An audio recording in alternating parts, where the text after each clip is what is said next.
Hello my dears, welcome back to statistic class. In last class we learned about the components of time series. Which are the components of time series? Secular trend, seasonal variation, cyclical variation and irregular variation. Today we are going to learn how the trend can be measured. That is measurement of trend. In measurement of trend, we consider only the long-term changes that occur in a time series. We will not consider about the short-term changes or fluctuation that occur between in this period, that is in time series. Okay, and the trend is also called, or secular trend is also called simply trend. Okay, let's read this lesson, that is measurement of trend. We know that the term trend implies secular trend. It measures long-term changes occurring in a time series without bothering about short-term fluctuations occurring in between them. Okay, നമ്മൾ എന്താ പറഞ്ഞതെന്ന് ഇവിടെ വെച്ചാൽ നമ്മൾ long term changes മാത്രമേ നമ്മൾ consider ചെയ്യുള്ളൂ. ആ ടൈം സീരീസിൽ ലോങ് ടേം ചേഞ്ചസിനെ മാത്രം കൺസിഡർ ചെയ്യുള്ളൂ. അവിടുത്തെ ഷോർട്ട് ടേം ചേഞ്ചസിനെ നമ്മൾ അതിന് കൺസിഡർ ചെയ്യില്ല. We will not bother about the short term fluctuations. Okay, ഇനി നമ്മൾ ഈ മെഷർമെൻറ്റ് ഓഫ് ട്രെൻഡ്, ഈ ട്രെൻഡിന് സെക്കുലർ ട്രെൻഡിനെ നമ്മൾ സിംപ്ലി ട്രെൻഡ് എന്ന് വിളിക്കും. ഈ ട്രെൻഡ് മെഷർ ചെയ്യാൻ അല്ലെങ്കിൽ എസ്റ്റിമേറ്റ് ചെയ്യാൻ 4 മെത്തേഡ്സ് ഉണ്ട്. അത് first one graphic method, second one semi average method, third one is method of moving average and the fourth one is method of least squares. Graphic method, ഈ graphic method നമ്മൾ എന്താ ചെയ്യാന്ന് വെച്ചിട്ടുണ്ടെങ്കിൽ it is the graph plot ചെയ്യാണ്, time സീരീസിൻ്റെ graph plot ചെയ്യാണ്. ഇവിടെ ഒന്ന് read ചെയ്യാം. This is the simplest method of measuring trend of A time series. In this method, firstly we have to draw the time series graph. To draw the time series graph, draw the x-axis and y-axis on a graph paper. The independent variable time is taken along the x-axis. On the y-axis, the variable which is depending on time is measured. Plot the time values against the corresponding values of the dependent variable. Join these points by means of a smooth line. This is called time series graph or histogram. Then, to depict the trend behavior, a line is drawn through the points that is judged by the analyst to represent adequately the long-term movement in the series. Okay, അപ്പോൾ നമ്മൾ ഒരു example വെച്ച് പറഞ്ഞു തരാം miss. നമ്മൾ ഇതാണ് ഒരു example കൊടുത്തിട്ടുള്ളത്. നമ്മൾ ടൈം സീരീസ് ഗ്രാഫ് വരയ്ക്കുകയാണെങ്കിൽ നമ്മളൊരു ഗ്രാഫ് പേപ്പറിൽ എക്സ് ആക്സിസും വൈ ആക്സിസും നമ്മൾ പ്ലോട്ട് ചെയ്യും. എക്സ് ആക്സിസും വൈ ആക്സിസും നമ്മൾ പ്ലോട്ട് ചെയ്യും. എന്നിട്ട് എക്സ് ആക്സിസിൽ നമ്മൾ എന്താ കൊടുക്കുക? ടൈം കൊടുക്കും. വൈ ആക്സിസിൽ കറസ്പോണ്ടിങ് ഏതാണോ ടൈമിന് കൊടുത്ത കറസ്പോണ്ടിങ് വാല്യൂ. അപ്പോൾ ഇവിടുത്തെ ഒരു എക്സാമ്പിൾ നമ്മൾ ടൈം സീരീസ് ഗ്രാഫ് വരക്കാൻ പറഞ്ഞു.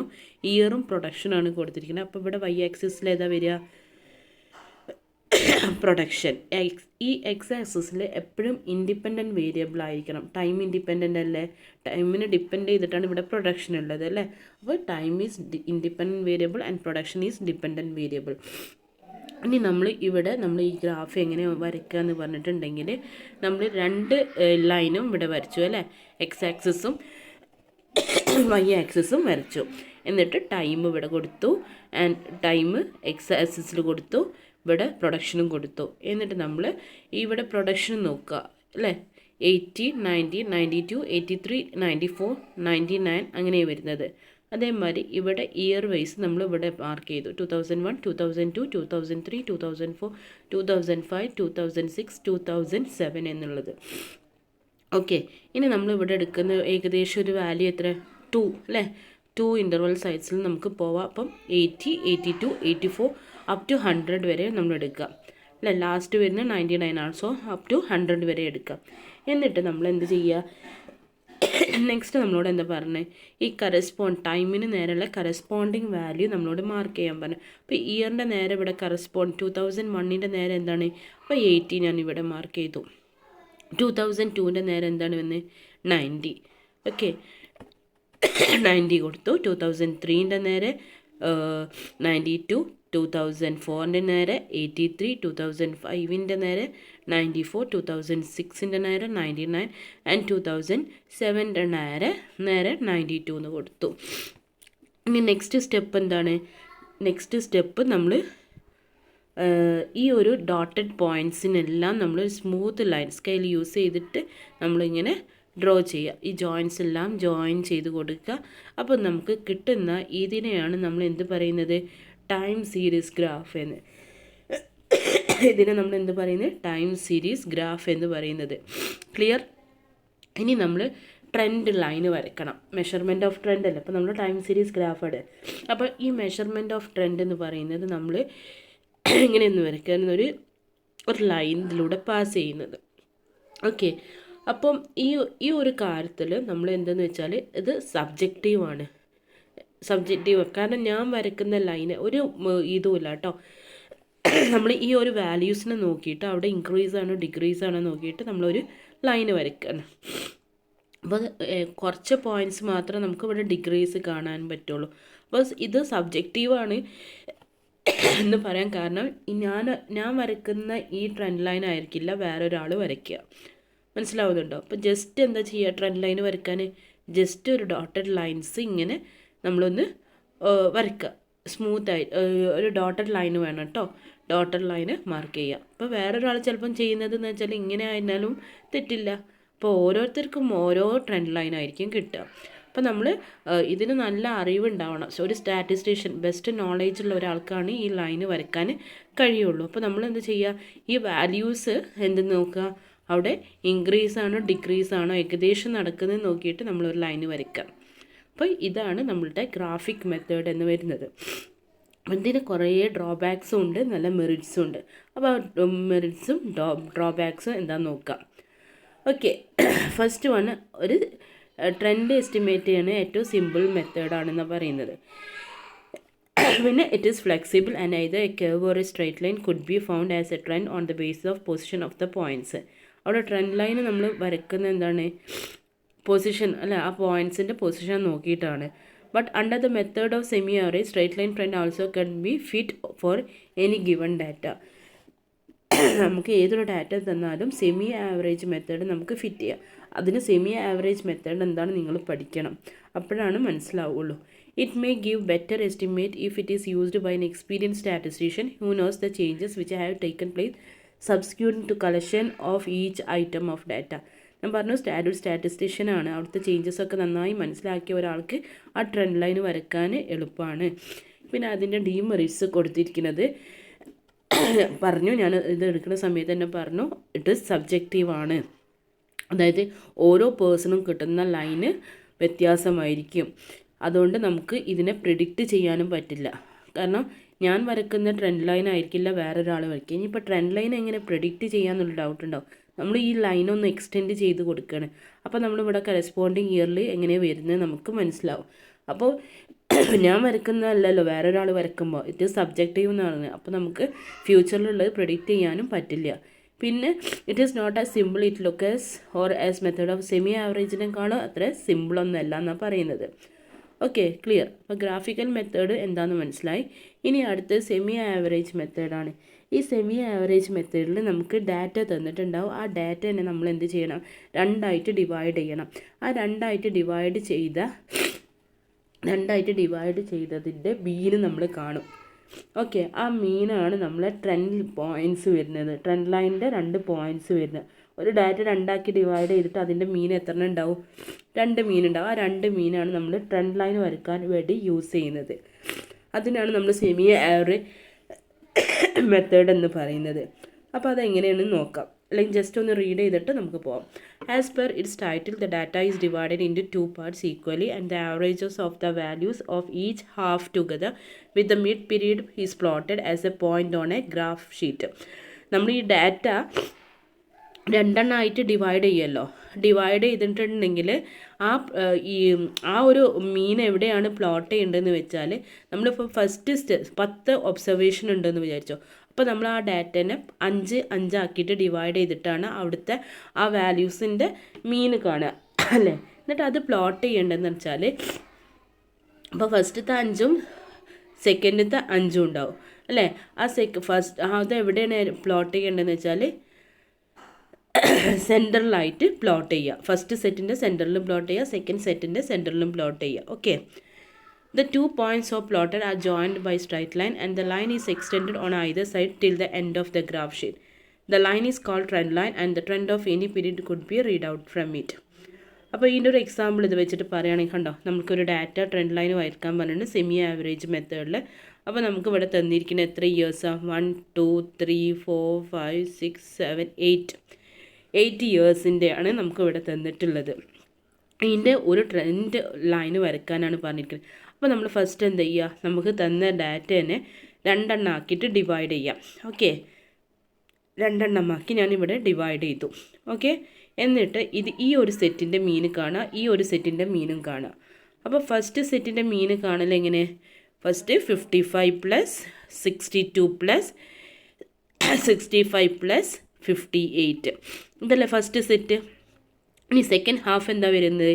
65 പ്ലസ് 72 പ്ലസ് 75 പ്ലസ് 68. ഓക്കെ, ഇനി ഇതിൻ്റെ മീനാണ് കാരണം. അപ്പോൾ നമ്മൾ ഡിവൈഡഡ് ബൈ 4 വരും. ഫസ്റ്റിൻ്റെ സമ്മ് 240 എന്ന് കിട്ടി. 240 divided by 4 which is equal to 60 എന്ന് വന്നു. സെക്കൻഡ് ഹാഫിൻ്റെ ടോട്ടൽ സമ്മ് 280 ആണ്. That is divided by 4 70. Okay, ഇനി നമ്മൾ ഇവിടെ പ്ലോട്ട് ചെയ്ത സമയത്ത് ഇവിടെ നമുക്ക് എങ്ങനെയാണ് ഈ വാല്യൂസ് പ്ലോട്ട് ചെയ്യാമെന്ന് വെച്ചിട്ടുണ്ടെങ്കിൽ ഇൻ ബിറ്റ്വീൻ ഇവിടെ എത്ര ഡാറ്റ ഉണ്ട്? 4 എണ്ണം ഉണ്ട്. അപ്പം ഇതിൻ്റെ മിഡിലായിട്ട്, അതായത് ഇൻ ബിറ്റ്വീൻ 2003 ആൻഡ് 2004 നമ്മൾ ഈ ഡാറ്റ ഈ വാല്യൂ നമ്മൾ പ്ലോട്ട് ചെയ്യേണ്ടത്. അതേമാതിരി തന്നെ ഈ ഒരു സെറ്റിൽ നമ്മൾ ആ വാല്യൂ ഗ്രാഫിൽ പ്ലോട്ട് ചെയ്യൽ എവിടെയാണ്? 2017 2008 നേരെയാണ് കേട്ടോ. കണ്ടോ, ഇവിടെയാണ് നമ്മൾ എഴുതേണ്ടത്. ഓക്കെ, ഇനി നമ്മൾ ടൈം സീരീസ് ഗ്രാഫ് ഫസ്റ്റ് നമ്മൾ എന്താ ചെയ്യുക? ടൈം സീരീസ് ഗ്രാഫ് വരയ്ക്കും. ഓക്കെ, ടൈം സീരീസ് ഗ്രാഫ് എങ്ങനെ വരയ്ക്കുക? എക്സ് ആക്സിസും വൈ ആക്സിസും വരയ്ക്കും. എക്സ് ആക്സിസിൽ ടൈം കൊടുക്കും, അതിന് വൈ ആക്സിസിൽ നമ്മൾ അതിൻ്റെ പ്രൊഡക്ഷൻ കൊടുത്തു. ഇനി ഡാറ്റയിൽ 2002 നേരെ നമുക്കിത് എങ്ങനെയും വേണമെങ്കിൽ ചെയ്യാവുന്നതാണ്. ഒന്നില്ലെങ്കിൽ 0 നേരെ വരുന്നെടുക്കുക, അല്ലെങ്കിൽ നമ്മൾ എന്ത് ചെയ്യുക, ഇവിടെ നിന്ന് തുടങ്ങുക. 2002 തൊട്ടിട്ട് കുറച്ച് ഇങ്ങോട്ടാക്കിയിട്ട് തുടങ്ങാം. സെയിം ഇൻ്റർവെൽ എടുക്കാതെ ഈ ഒരു ഭാഗം ഡിഫറെൻറ്റ് ഇൻ്റർവെൽ എടുത്തിട്ട് നമുക്ക് 2002 ആക്കിയിട്ട് പ്ലോട്ട് ചെയ്യാം. അല്ലെങ്കിൽ 2002 ഇതിൽ തന്നെ പ്ലോട്ട് ചെയ്യാം, കുഴപ്പമൊന്നുമില്ല. 2002 എത്ര വന്നിരിക്കുന്നത്? 55. ഓക്കെ, 55 വന്നു. 2003 62, 2004 65, 2005 58, 2006 65, 2007 72, 2008 75, 2009 68.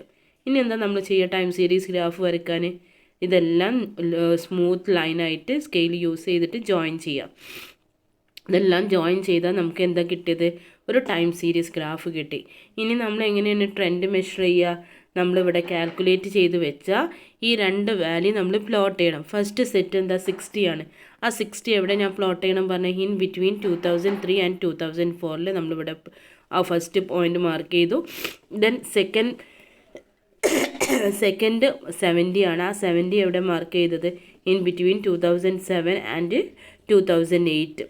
എന്നിട്ട് നല്ല സ്ട്രെയിറ്റ് ലൈൻ കൊണ്ട്, അതായത് ഡോട്ടഡ് ലൈൻ കൊണ്ട് ഇത് രണ്ടും ട്രെൻഡ് ലൈൻ നമ്മൾ മനസ്സിലാവാനാണ് ഈ ഡോട്ടഡ് ലൈൻ യൂസ് ചെയ്യുന്നത്. ഓക്കെ, അങ്ങോട്ട് നമ്മൾ ട്രെൻഡ് ലൈൻ വരയ്ക്കുക. ക്ലിയർ? ഇതാണ് നമ്മളെ ട്രെൻഡ് ലൈൻ. അപ്പോൾ ഇത് നോക്കിയാൽ തന്നെ നമുക്കറിയാം ആ ഒരു ഡാറ്റ, ആ ഒരു അവിടുത്തെ പ്രൊഡക്ഷന് ഓരോ ഇയർ വൈസും എന്താണ് ആവുന്നത്? അവിടെ ഇൻക്രീസ് ആണ് നടക്കുന്നത്. ക്ലിയർ? അപ്പോൾ ഫ്യൂച്ചറിലും നമുക്ക് ഇത് പ്രെഡിക്റ്റ് ചെയ്യാം. ഇനി അങ്ങോട്ടുള്ളതെന്ന് പറഞ്ഞാൽ ജസ്റ്റ് എക്സ്റ്റെൻഡ് ചെയ്ത് കൊടുക്കുക. 2010 നേരമൊക്കെ എന്താ വരുന്നത്? അപ്പോഴും അവിടെ ഒരു ഇൻക്രിമെൻ്റ് ആണ് നമുക്ക് കാണാം. അതുകൊണ്ട് നമുക്ക് ഇത് ഫ്യൂച്ചറിൽ എസ്റ്റിമേറ്റ് ചെയ്യാൻ യൂസ് ചെയ്യാൻ പറ്റും. മെയിൻ ഒബ്ജക്റ്റീവ് ടൈം സീരീസിൻ്റെ ഫ്യൂച്ചറത്തെ കാര്യം പ്രെഡിക്റ്റ് ചെയ്യാൻ വേണ്ടിയിട്ടാണ് നമ്മൾ ടൈം സീരീസ് അനാലിസിസ് പഠിക്കുന്നത്. ഓക്കെ, ഇനി നമ്മൾ ഫാൾസ് ബേസ് ലൈൻ എന്താണെന്ന് മനസ്സിലാവണം. ഈ ഫാൾസ് ബേസ് ലൈൻ എന്ന് പറഞ്ഞാൽ ഈ ഡാറ്റയിൽ തന്നെ ഏറ്റവും കുറവ് പോയിൻറ്റിൻ്റെ ഒരു ലൈൻ ഇടുക, എന്നിട്ട് ഒരു ആരോ മാർക്ക്. അതിനാണ് നമ്മൾ ഫാൾസ് ബേസ് ലൈൻ എന്ന് പറയുന്നത്. ഓക്കെ, ഇനി ഞാൻ ഇവിടെ ഇപ്പോൾ പറഞ്ഞ ഡാറ്റ നമുക്ക് ഡിവൈഡ് ചെയ്യുമ്പോൾ ഒരു കുഴപ്പമില്ല, കാരണം ഇത് ഒരു ഈവൻ നമ്പർ ഡാറ്റയാണ്, 8 അപ്പോൾ എന്തായാലും ഫസ്റ്റ് ഹാഫും സെക്കൻഡ് ഹാഫും ഉണ്ടാവും, ഒരു പ്രശ്നമില്ല. പക്ഷെ ഞാൻ ഇതിലൂടെ 2010 കൂടെ ആഡ് ചെയ്താൽ എന്താ ചെയ്യുക ഒന്ന് പറയാം. ഒരു 2010 കൂടെ ഞാൻ ഇതിൽ ആഡ് ചെയ്താൽ ഞാൻ എന്ത് ചെയ്യും, അതിൽ മിഡിൽ മോസ്റ്റ് വരുന്ന ആ ഇയറിനെ ഞാൻ എന്ത് ചെയ്യും, അങ്ങോട്ട് ഡിലീറ്റ് ചെയ്യും. അപ്പോൾ ഏതാണ് ആ ഇയർ വരിക, 2006 ഞാൻ ഡിലീറ്റ് ചെയ്യുക. കറസ്പോണ്ടിങ് വാല്യൂസിന് നമ്മൾ കൺസിഡർ ചെയ്യൂല. എന്നിട്ട് നമ്മൾ ഫസ്റ്റ് ഹാഫും സെക്കൻഡ് ഹാഫും കാണും. അതിൻ്റെ ഒരു നോട്ടും കൂടെ കൊടുത്തിട്ടുണ്ട് കണ്ടോ. If we are given the data for odd numbers of years, divide the data into 2 equal parts by leaving the middle year and then the average of each part is obtained. Okay, then ഇവിടെ നേരത്തെ കുറച്ച് മെറിറ്റ്സും ഡിമെറിറ്റ്സും ഉണ്ട്. നേരത്തെ പറഞ്ഞ മാതിരി തന്നെ അതെന്താണ്, it is not subjective but an objective method അല്ലേ. എല്ലാവരും വരയ്ക്കുമ്പോൾ ഒരേ മാതിരിയാണ് കിട്ടുക, അതുകൊണ്ട് അതിനെ സബ്ജക്റ്റീവ് അല്ല. ദെൻ അത് ഏറ്റവും ഈസിയാണ് അല്ലേ. എന്താണ് ഇത് പെട്ടെന്ന് മറ്റേ മാതിരി നമ്മൾ ഡാറ്റ ഒന്ന് അനലൈസ് ചെയ്തിട്ട് വേണ്ട നമ്മൾ ആ ട്രെൻഡ് ലൈൻ വരയ്ക്കാൻ. ഇത് രണ്ടിൻ്റെയും ഹാഫ് കണ്ടുപിടിക്കുക, എന്നിട്ട് 2 ലൈന് കിട്ടും, അത് ജോയിൻ ചെയ്യുക. അപ്പോൾ ഇറ്റ് ഈസ് വെരി സിമ്പിൾ അല്ലേ, കാൽക്കുലേഷനാണ് അതിൽ ഇൻവോൾവ് ചെയ്തിട്ടുള്ളത്. അടുത്ത ഡിമെറിറ്റ് എന്ന് പറഞ്ഞാൽ ചില സമയത്ത് നമുക്ക് ഇത് യൂസ് ചെയ്യാൻ പറ്റുന്നുണ്ടാവില്ല. It is not flexible and so is not suitable sometimes. ഇത് അങ്ങോട്ടും ഇങ്ങോട്ടൊന്നും മാറ്റാൻ പറ്റില്ലല്ലോ, ആ ഒരു ഇതിൽ തന്നെ പോകാൻ പറ്റുള്ളൂ. അതുകൊണ്ട് അത് it is not flexible and so it is not suitable sometime. Trend curve if any could not be drawn. അങ്ങനെ ഒരുപാട് ട്രെൻഡ് ലൈനൊന്നും വരയ്ക്കാൻ പറ്റില്ല. പിന്നെ it is based on AML. So AMൻ്റെ എല്ലാ ലിമിറ്റേഷൻസിനും ഇതിന് ബാധിക്കും. അത്രയാണ് നമ്മൾ ഇന്നത്തെ ക്ലാസ്സിൽ ഡിസ്കസ് ചെയ്തത്. അപ്പോൾ ഇന്നത്തെ ക്ലാസ്സിൽ നമ്മൾ 2 മെത്തേഡാണ് മെഷർമെൻറ്റ് ഓഫ് ട്രെൻഡ് കാൽക്കുലേറ്റ് ചെയ്യാൻ പഠിച്ചത്. First one graphic method and second one semi average method. ഇനി എന്തെങ്കിലും ഡൗട്ട് ഉണ്ടെങ്കിലും മിസ്സിനെ കോൺടാക്റ്റ് ചെയ്യാം കേട്ടോ.